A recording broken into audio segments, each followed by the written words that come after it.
Bonjour à tous et bienvenue dans ce tutoriel de formation en Windev Mobile 23. Dans ce tutoriel, nous allons créer le projet d'application album. Donc, à gauche, au niveau de la première image, créer un projet, vous cliquez dessus. Et là, on a plusieurs types de projets, plusieurs applications. Peut être une application Android, une application iOS, etc. Mais nous, ce qui nous concerne ici, c'est une application Android. Donc, on clique. Il y a un assistant de création de projet apparaît pour nous assister tout au long de la création de notre projet. Là, nous allons entrer le nom de notre projet, album photo. Album photo. Ok. On clique sur suivant. Et là, si le projet a des documents, on peut à ce niveau intégrer ces documents à notre projet. Puisqu'on n'en a pas, on va cliquer sur suivant et là, on a le choix des appareils. On dit générer une application pour téléphone et tablette, une application pour téléphone uniquement. Je crois que la première option est bonne pour nous. Et il nous demande aussi si nous voulons travailler en GTS. Et puisque on est seul sur l'application, on n'est pas en groupe, le GTS n'est pas nécessaire. La charte de programmation de Windev, la charte c'est quoi?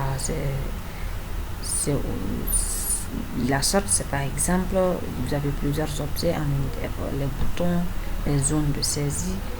Et chaque fois que vous utilisez un bouton, au début, on a un préfixe BTN underscore. Et lorsque vous utilisez une zone de saisie, on a aussi un préfixe SAI underscore. Et ces préfixes, c'est la charte.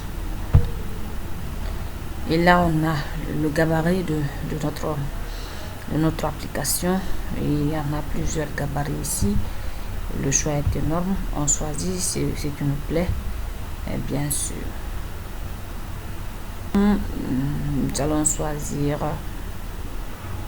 Lange comme gabarit. Aller au suivant. Ou encore, on peut choisir Lange, c'est mieux. Vous avez le choix. On clique sur suivant. Et là, nous avons la partie où vous allez intégrer les langues que vous voulez utiliser dans l'application. Français nous suffit largement. Et si vous voulez intégrer directement une base de données dans votre application, vous laissez par défaut l'option cochée. Et puisque l'option sélectionnée, mais puisqu'il y aura une autre vidéo sur la création de la base de données, pour l'instant, nous allons donc choisir non, ne pas utiliser de base de données. On clique sur suivant, terminé.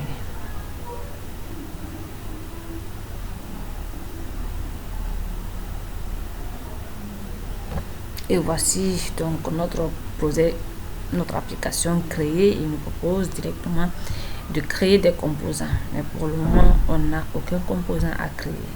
Donc on ferme la fenêtre et voici le tableau de bord de notre application. Il est là le tableau de bord.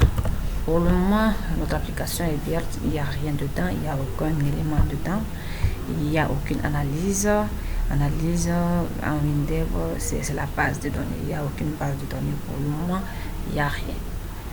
Et merci à vous, c'est la fin de la vidéo. On se retrouve dans la prochaine vidéo où nous allons créer notre analyse, c'est-à-dire la base de données. Merci.